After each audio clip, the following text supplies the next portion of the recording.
students, I hope your preparation is going good. If not, don't worry. Sri Gurukula is here to help you. And I am Anmol Yadav. I will be your physics and mathematics mentor. I am an NEET graduate. So bring out your books. Let's make your preparation stress-free. So next question is, if y is equals to e to the power log x, then dy by dx is, our options are 1 by x, e to the power log x, minus 1 or 1. So if you will observe this, y is equals to e to the power log x. Using property of logarithm, we can convert this as y is equals to x.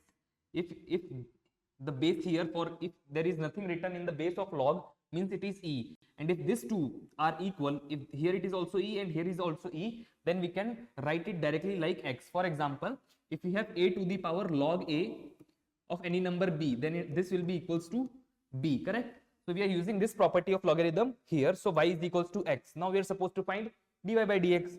So dy by dx for this function will be equals to 1. So our correct option will be option D. I will be back soon. Till then, keep practicing. This is Anmol Yadav from Sri Gurukula signing off.